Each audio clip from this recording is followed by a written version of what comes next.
اب ان 10 میں جو ٹاپ کے 3 لوگ ہیں ان میں شمار حضرت عثمان غنی رضی اللہ تعالیٰ عنہ، تیسرا نمبر ہے۔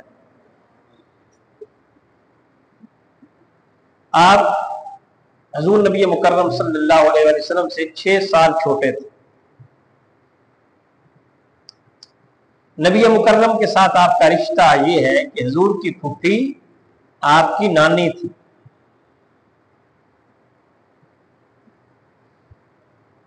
حضور کی پھوپھی آپ کی نانی تھی، گویا آپ حضور کے بھانجے تھے رشتے میں۔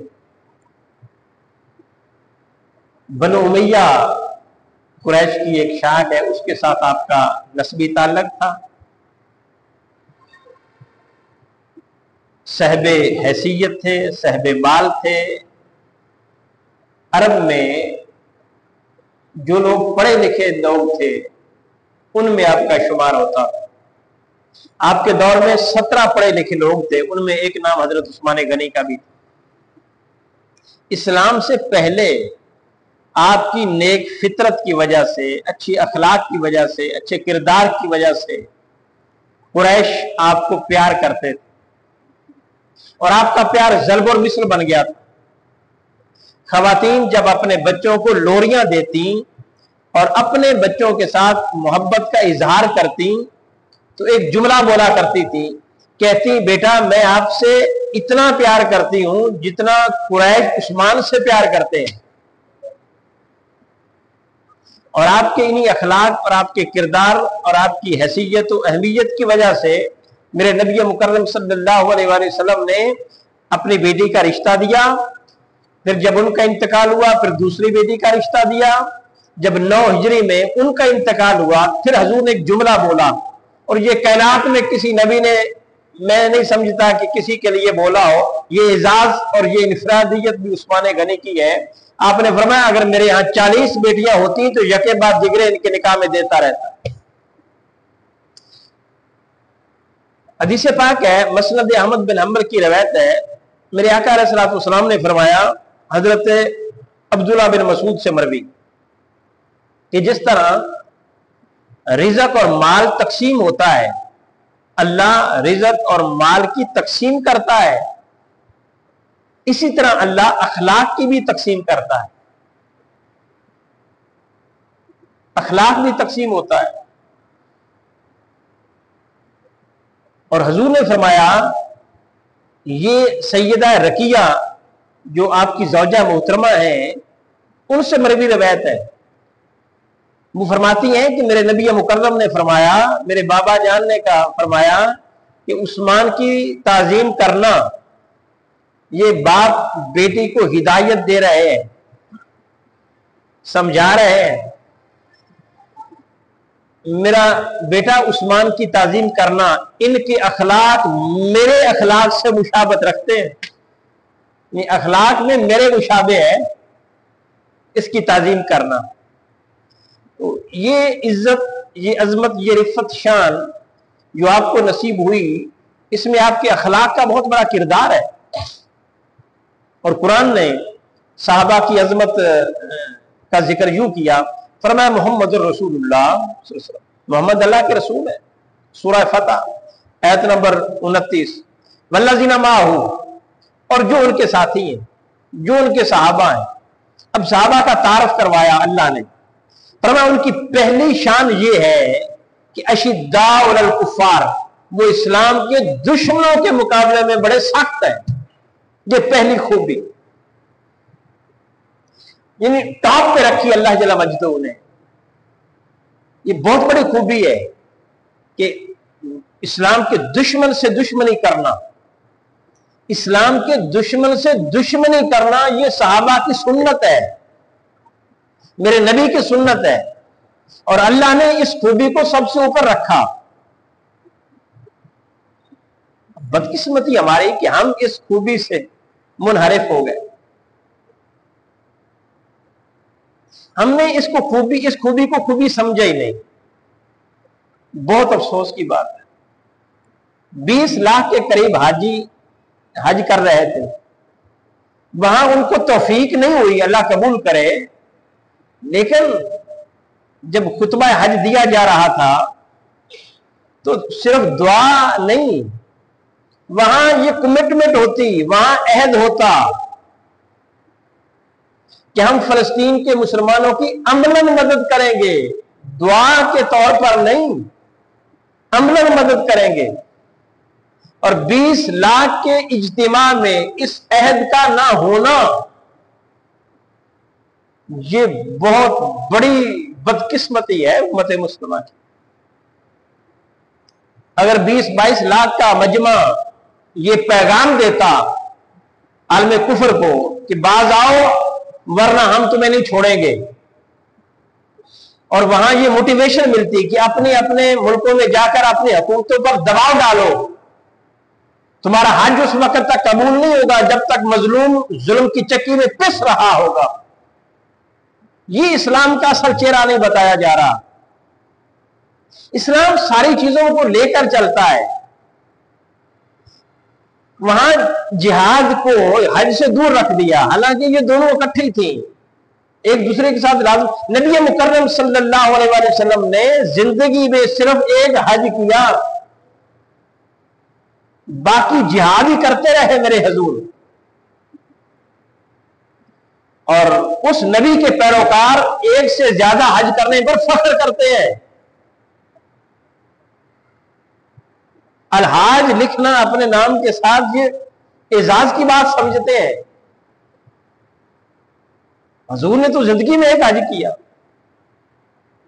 باقی جہاد ہی کرتے رہے، مظلوم کے لیے لڑتے رہے، ظلم کے خلاف لڑتے رہے،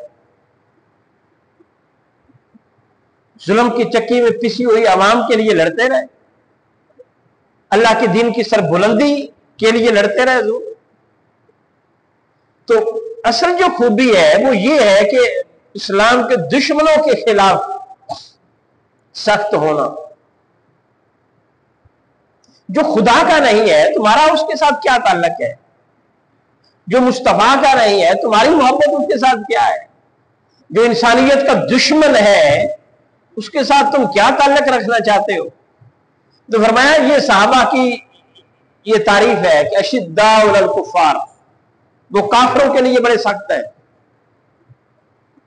اور دوسری خوبی رحماء بینہم، اور آپس میں نرم گوشہ رکھتے ہیں، آپس میں پیار کرتے ہیں، محبت کرتے ہیں۔ تیسری خوبی تراہم رکعا سجدین، رکوع و سجود کرتے ہیں، یہ تیسرے نمبر پر رکھا۔ ہمارے ہاں یہ پہلے نمبر پر ہے، اور وہ اشداء علی الکفار ہمارے ہاں کسی نمبر پر بھی نہیں ہے۔ تراہم رکعا سجدین، اور رکوع اور سجود میں دیکھو گے انہیں۔ اب یہ تین خوبیاں جو ہیں اشداء علی الکفار ہیں، رحماء بینہم ہیں، اور رکوع و سجود کرتے ہیں۔ اب ان تینوں اعمال کی پیچھے جو مقصدیت ہے وہ کیا ہے؟ یبتغون فضلا من اللہ ورضوانا، کوئی اور مقصد نہیں رکھتے، اللہ اور اس کے رسول کی رضا رکھتے ہیں، اللہ کی رضا کے لیے کرتے ہیں، اللہ کی خوشنودی کے لیے کرتے ہیں۔ سیماہم فی وجوہہم من اثر السجود، آپ دیکھو گے ان پر سجدے کے اثرات۔ ذالک مثلہم فی التوراۃ، یہ ان کے اوصاف تورات میں بھی بیان کیے گئے۔ ومثلہم فی الانجیل، اور یہ حضور کے صحابہ کی اوصاف انجیل میں بھی بیان ہوئے ہیں اور قرآن میں بھی بیان ہوئے۔ تو نبی مکرم صلی اللہ علیہ وسلم کے صحابہ کا تعارف اللہ کروا رہا ہے، تو اللہ کو صحابہ کی یہ ادائیں پسند آئیں تو تعارف کروایا نا ان اداؤں سے۔ گویا ہمیں پیغام یہ دیا صحابہ کا تعارف کرواتے ہوئے کہ صحابہ بھی انہی وجوہ کی بنا پر مجھے پسند آئے تھے، اور میرے بندو تم میں سے بھی مجھے پیارا وہ لگے گا جو یہ تین چیزیں اپنے اندر پیدا کرے گا، جو کفار کے لیے سخت ہوگا، جو آپس میں رحم دل ہوگا، جو اللہ کے حضور اپنے آپ کو جھکاتا رہتا ہوگا، وہ مجھے پسند ہے۔ اور پھر حضرت عثمان غنی رضی اللہ تعالیٰ عنہ کے حوالے سے میں سمجھتا ہوں یہ ہے لقد رضی اللہ عن المؤمنین، اللہ ان مومنوں سے راضی ہو گیا اس یبایعونک تحت الشجرات، جو درخت کے نیچے بیعت کر رہے تھے نبی مکرم صلی اللہ علیہ وآلہ وسلم کے ہاتھ پر، اللہ ان سے راضی ہو گیا۔ فعلم ما فی قلوبہم، اللہ ان کے دلوں کی کیفیت کو جان گیا۔ فانزل السکینۃ علیہم، اور اللہ نے انہیں سکون عطا کر دیا، اطمینان دے دیا۔ فاصابہم فتح قریبا، اور انہیں ان قریب ایک بہت بڑی فتح کا انعام دے دیا۔ اب یہ جو درخت کے نیچے کی بیعت ہے، اس کا سبب بننے والے حضرت عثمان غنی رضی اللہ تعالیٰ عنہ ہے۔ یہ اعزاز حضرت عثمان غنی کو حاصل ہے کہ ان کی وجہ سے بیعت ہوئی، اور جنہوں نے بیعت کی تو اللہ نے فرمایا کہ یہ بیعت کرنے والے وہ لوگ ہیں جن سے خدا راضی ہو گیا۔ گویا 1500 صحابہ سے میرا اللہ عثمان غنی کے لیے بیعت کرنے کی وجہ سے راضی ہو گیا۔ اب اندازہ کر لیں، عثمان غنی کے لیے بیعت کی تو اللہ نے فرمایا میں تم سے راضی ہو گیا۔ جب حضرت عثمان غنی کو حدیبیہ کے مقام پر سفیر بنا کر بھیجا مکہ میں کہ ان کو بتاؤ کہ ہم لڑنے نہیں آ رہے ہیں، ہم تو عمرہ کرنے آ رہے ہیں، مذاکرات ناکام ہوئے، انہوں نے آنے کی اجازت نہ دی، اور یہ افواہ پھیل گئی کہ عثمان غنی کو شہید کر دیا گیا ہے معاذ اللہ۔ اب حضور نبی مکرم صلی اللہ علیہ وسلم نے 1500 صحابہ کو اکٹھا کیا، فرمایا ہم نے عثمان غنی کے خون کا بدلہ لینا ہے، کیا تم میرے ساتھ تیار ہو عثمان غنی کے خون کے بدلے کے لیے؟ تو قربان جائیں 1500 صحابہ نے حضور کے ہاتھ پہ بیعت کر کے اس بات کا اعلان کیا کہ عثمان غنی کا بدلہ لینے کے لیے ہم تیار ہیں۔ اتنی بڑی شخصیت ہے، اتنا بڑا اعزاز ملا حضور کی بارگاہ سے، اور پھر اللہ نے قرآن میں اس واقعہ کو نقل کر دیا کہ اللہ ان سے راضی ہو گیا جنہوں نے عثمان غنی کے لیے بیعت کی۔ تو اللہ جل مجدہ نے حضرت عثمان غنی رضی اللہ تعالی عنہ کے لیے ایمان والوں سے رضا کا اعلان کیا۔ اس سے اندازہ لگانا بہت آسان ہے کہ عثمان غنی کا اللہ اور اس کے رسول کی بارگاہ میں مقام کتنا ہے، اور یہ مقام کن وجوہ کی بنا پر ملا۔ ان میں سے پہلی جو چیز ہے وہ اخلاق ہے، وہ اخلاق ہے۔ جیسا کہ آقا علیہ السلام نے فرمایا، پہلے حدیث بیان کی کہ حضور نے فرمایا جس طرح اللہ رزق اور مال تقسیم کرتا ہے، اسی طرح اللہ اخلاق کی دولت بھی تقسیم کرتا ہے۔ جس کے پاس اخلاق ہے، جس کا رویہ اچھا ہے، جو لوگوں کے لیے نرم گوشہ رکھتا ہے، تو سمجھ جاؤ کہ اللہ نے اس کو یہ عطا کیا ہے۔ اور پھر حدیث پاک ہے، میرے آقا علیہ السلام نے فرمایا کہ مال و دولت تو اللہ ہر کسی کو دے دیتا ہے، لیکن اخلاق کی دولت ہر کسی کو نہیں دیتا، وہ صرف اپنوں کو دیتا ہے۔ اب جو یہ سمجھنا چاہے کہ میں رب کا ہوں یا نہیں ہوں، وہ اپنی عادات سے اپنے حال کا اندازہ لگا لے۔ یہ کسی کے لیے اس کے دل میں پیار ہے، کسی کا ادب ہے، کسی کا لحاظ اور شرم ہے، کسی کا احساس ہے۔ اگر یہ ساری چیزیں ہیں تو سمجھو اللہ نے عطا کی ہے، اور اللہ ہمیں اپنے قریب کر چکا ہے، کیونکہ اللہ اخلاق کی دولت غیر کو دیتا ہی نہیں، وہ صرف اپنوں کو دیتا ہے۔ تو حضرت عثمان غنی رضی اللہ تعالیٰ عنہ کے اندر یہ بدرجہ عطم موجود تھی۔ حضور نے فرمایا اخلاق میں وہ میرے مشابہ ہیں، اخلاق میں میرے مشابہ ہیں۔ یہ اعزاز ملا عثمان۔ اور نبی مکرم صلی اللہ علیہ وسلم نے فرمایا، بخاری شریف کی حدیث ہے کہ جو شخص لوگوں کی حاجت کو پورا کرتا ہے، اللہ اس کی حاجت کو پورا کرتا ہے۔ جو شخص لوگوں کی مشکلات کو آسان بناتا ہے، اللہ اس کی مشکلات کو آسان بناتا ہے۔ یہ خوبی حضرت عثمان غنی کے اندر بدرجہ عطم تھی، لوگوں کی خدمت کے لیے کام کرتے رہے۔ آپ کا لقب غنی ہے، اور غنی کا لقب آپ کو اس وجہ سے ملا ہے کہ آپ لوگوں پر مال کثرت سے خرچ کرتے تھے۔ مال کثرت سے خرچ کرتے تھے، اس لیے آپ کا لقب ہی پڑ گیا غنی۔ جب ضرورت محسوس ہوئی مدینہ میں پانی کی تو میرے نبی مکرم نے صحابہ کو فرمایا کہ کنواں چاہیے، میٹھا پانی نہیں ہے مسلمانوں کے لیے، تو حضرت عثمان غنی رضی اللہ تعالیٰ عنہ نے کنواں خرید کر صحابہ کے لیے وقف کر دیا۔ تو پانی پلانے کا انتظام کرنا یہ میرے نبی مکرم کے صحابہ کی سنت ہے، حضور کی بھی سنت ہے۔ آج پھر ضرورت ہے عوام کو پانی کی، صاف پانی نہیں ملتا، آج اس سنت کو زندہ کیا جا سکتا ہے۔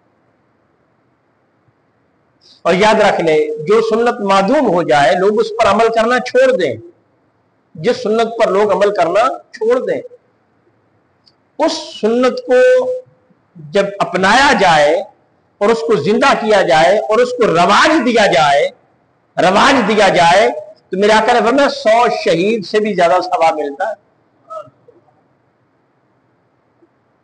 اب دور ہینڈ پمپ کا ہے، نلکے کا ہے، تو گہرا بور کر کے صاف پانی کا انتظام کیا جا سکتا ہے تاکہ لوگ آتے جاتے پانی پئیں، ورنہ تو غریب آدمی اب 100 روپے کی بوتل کیسے لے، اس میں بھی ناقص بھرا ہوتا ہے۔ گرمی کے دنوں میں سفر کرتے ہوئے پانی کی اشد ضرورت ہوتی ہے۔ یہاں سنت عثمان پر عمل ہو سکتا ہے۔ سعد کو حضور نے یہ فرمایا تھا اپنی ماں کے لیے کنواں کھدوا دو، حضور جو بات کہہ دیں وہ حضور کی سنت ہے۔ تو حضرت عثمان غنی لوگوں کی حاجتیں پوری کرتے، لوگوں کی مشکلات کو آسانیوں میں بدلتے، یہ آپ کا تعارف رہا، یہ آپ کی شہرت رہی۔ اور پھر دوسری آپ کی خوبی حیا، آپ بہت بڑے امیر تھے۔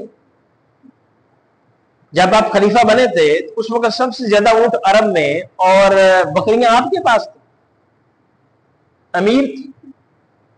اور جب آپ کا انتقال ہونے لگا 12 سال حکومت کرنے کے بعد، آپ کے اثاثے بڑے نہیں، صرف 2 بکریاں رہ گئی۔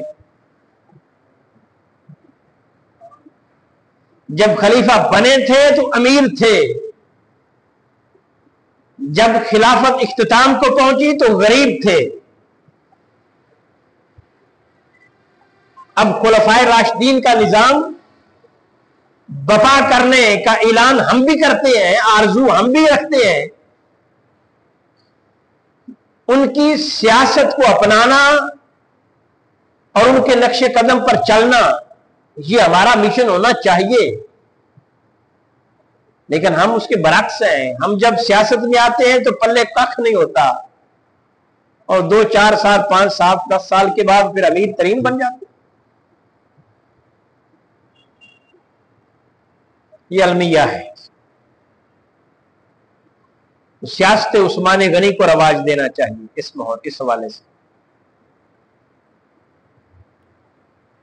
امیر تھے لیکن سب سے بڑے حیادار بھی تھے۔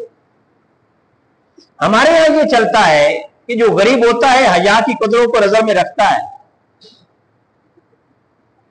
غریب عورتیں سر پہ دوپٹہ رکھتی ہیں، دیہاتوں میں حیا کی قدروں کو دیکھا جاتا ہے۔ جب وہ بڑے شہروں میں آتی ہے، پیسہ آ جاتا ہے، سر سے دوپٹہ غائب ہو جاتا ہے، لباس باریک ہو جاتے ہیں، اس کو فیشن کا نام دیا جاتا ہے، حالانکہ وہ کس نے کروایا؟ امارت نے۔ غریب تھے تو حیا کا خیال تھا، امیر ہوئے تو حیا ختم ہو گیا۔ ہمارے یہاں یہ کلچر چلتا ہے، لیکن عثمان غنی تیری عظمت کو سلام پیش کرتے ہیں، تو عرب کا سب سے بڑا امیر بھی ہے، سب سے بڑا حیادار بھی ہے۔ مزہ تو تب ہے نا جب امیر بھی ہو اور پھر حیادار بھی ہو،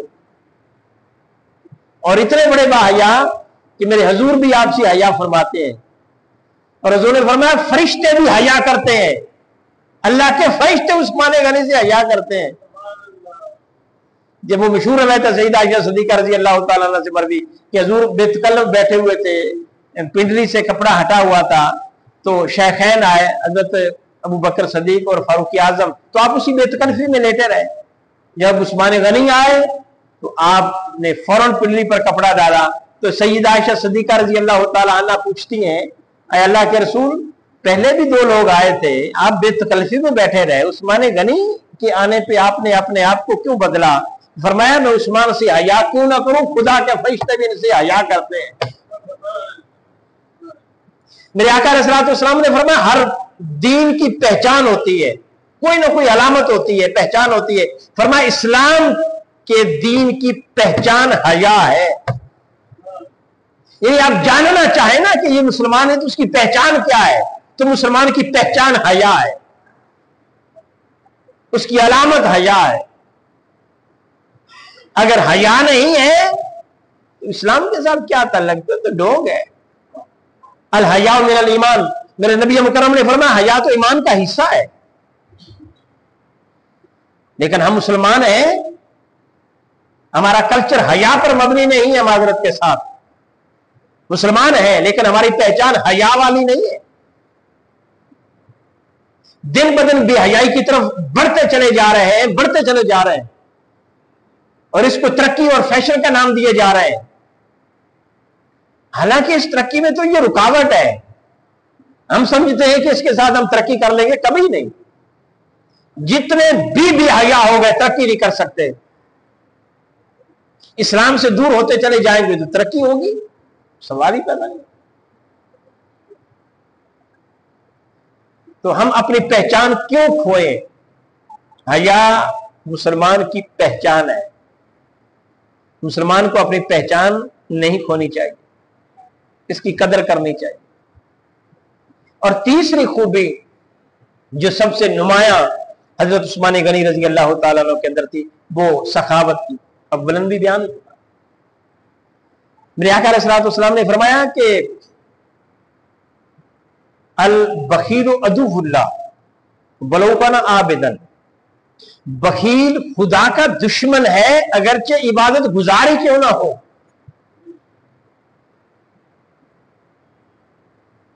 السخی حبیب اللہ ولو کان فاسقا، سخی خدا کا دوست ہے اگرچہ گناہگاری کیوں نہ ہو۔ گویا سخاوت اس کے گناہ کو کور کر لے گی، لیکن عبادت کنجوسی کو کور نہیں کر سکتے۔ تو سخی ہونا بہت بڑی خوبی ہے۔ یہ عثمان غنی رضی اللہ تعالی عنہ کا تر امتیاز رہا، آپ کی انفرادیت رہی صحابہ میں بھی کہ آپ سخاوت کے میدان میں بکمال۔ غزوہ تبوک کے موقع پر مال کی ضرورت تھی، حضور نبی مکرم صلی اللہ علیہ وسلم نے ممبر پر کھڑے ہو کر لوگوں کو موٹیویٹ کیا۔ حضرت عثمان غنی کھڑے ہوئے، انہوں نے کہا حضور 100 سامان سے بھرا ہوا اونٹ میں آپ کے حوالے کرتا ہوں۔ پھر حضور نے تھوڑی دیر کے بعد حضور نے موٹیویٹ کیا تو حضرت عثمان غنی پھر کھڑے ہوئے، حضور 100 اور کرتا ہوں۔ تیسری بار حضور نے فرمایا تو حضرت عثمان غنی کہتے ہیں حضور 100 اور کرتا ہوں۔ اور کچھ سونے کی چیزیں دی، حضور کی گود میں ڈالی۔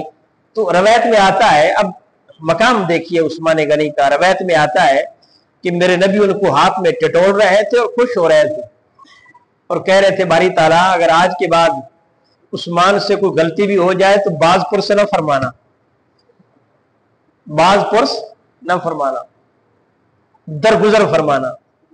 سیدہ اسمہ بنت ابی بکر رضی اللہ تعالیٰ عنہ کہتی ہیں کہ حضور نے مجھے فرمایا اسمہ جب خدا کے راستے میں خرچ کرو تو گن گن کر نہیں، کیونکہ وہ مالک ہے، وہ گن گن کر نہیں دیتا۔ واللہ یرزق من یشاء بغیر حساب، اللہ جس کو چاہتا ہے بغیر حساب عطا کرتا ہے، گن گن کر نہیں دیتا۔ آج کے دور میں ان چیزوں کا خیال ہی نہیں رکھا جا رہا، اس طرف دھیان ہی نہیں دیا جا رہا کہ صحابہ کی اہمیت کتنی ہے۔